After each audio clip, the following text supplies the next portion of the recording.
Bien-aimé, toute espérance naît d'une promesse, d'un rêve, d'une attente ou d'une vision. Elle peut venir de plusieurs sources: les promesses familiales, les relations, les gouvernements, les talents, la beauté ou l'intelligence. Mais si cette espérance n'est pas fondée en Christ, elle finit par s'effondrer face aux épreuves, car elle manque de fondement, comme nous le montre le livre de Psaume 146, les versets 3 à 5. Ne mettez pas votre confiance dans les grands de ce monde. Ils ne sont que des hommes, ils ne peuvent pas sauver. Quand ils meurent, ils retournent dans la terre, et ce jour-là, leurs projets meurent avec eux. Il est heureux celui qui s'appuie sur le Dieu de Jacob, qui met sa confiance dans le Seigneur, son Dieu. Le diable espère que les circonstances briseront ton espérance, mais celle qui vient de Dieu ne peut périr. Joseph en est un exemple. Ses rêves venaient de Dieu et non des hommes. Dans le livre de Genèse 37, les versets 19 à 20, tu peux voir que ses frères ont essayé de détruire ses rêves.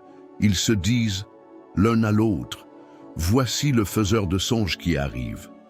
Venez maintenant, tuons-le, et nous verrons ce que deviendront ces songes. Mais ils n'ont pas pu, car les rêves que Dieu avait donnés à Joseph s'étaient réalisés, comme tu peux le voir dans le livre de Genèse 50, le verset 18. Ses frères vinrent eux-mêmes se prosterner devant lui, et ils dirent: nous sommes tes serviteurs. L'espérance fondée sur la parole de l'Éternel produit la force intérieure, comme le montre le livre de Psaume 31, le verset 25.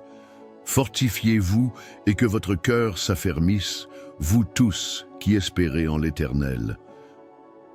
Elle enseigne aussi la piété et la vie de sainteté selon le livre de Tite 2, les versets 12 à 13.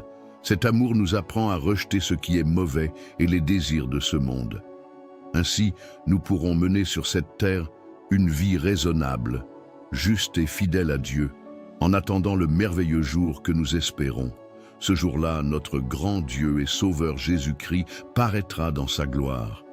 Que ton espérance s'enracine dans Christ et non dans ce monde. Amen. Si ce message t'a touché, laisse Amen en commentaire.